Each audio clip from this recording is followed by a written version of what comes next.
Welcome everyone to another Sergeant Sentinel Gaming video game review. I'm SSG, aka Sergeant Sentinel, and today we're talking about City Limits.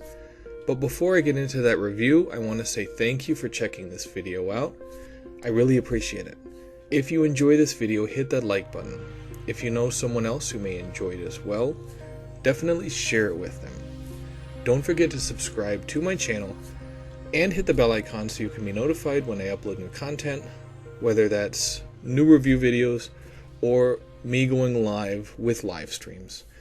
Now, full disclosure, I did receive a review copy of City Limits from the developers through lurkit.com. Thank you so much for that review copy. I do greatly appreciate it. City Limits was developed and published by a smaller indie studio known as SpaceMyFriend. It released on August 5th, 2022 for PC, and on July 6th of this year, 2023, for last generation and current generation PlayStation consoles. That's the PlayStation 4 and the PlayStation 5, as well as the Xbox One and the Nintendo Switch. Now for this review, I did play this on the PlayStation 5, so this is the PlayStation 5 version of City Limits. For those of you that are fans of city building games, you're used to the complexity of those types of titles, but City Limits changes that up considerably. Instead, you have a much more relaxing game focused on tile-based puzzles.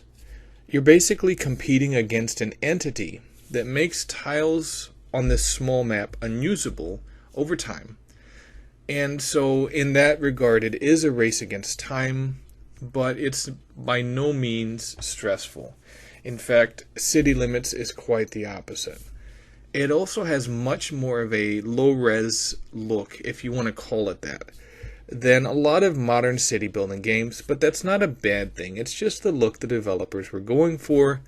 And it is an art design that's nostalgic and a bit retro, and one that makes this title feel quite endearing, especially to gamers looking for smaller indie titles to play casually for fun, rather than for the more complex focus of bigger budget competitors. Now, a common complaint you may see leveled at smaller titles like this is someone might say, well, it's just boring, there's not much to it. But to be honest, with these type of casual relaxation games, they're not supposed to be overly complicated. They're not supposed to be that AAA level of experience. These are, like I said, smaller indie titles. It's essentially what you would call like a bite-sized experience. And it's one that you would play casually. I would call this a pick-up-and-play title, to be perfectly honest. And again, there's nothing wrong with that, especially considering this game, I believe, is $5, $4.99, at least in the US, for Nintendo, for PlayStation, for Xbox. It's $5. It's a relaxing experience. It has cute graphics, and it makes you remember a simpler time, especially because of the art design. And this game accomplishes what it is going for.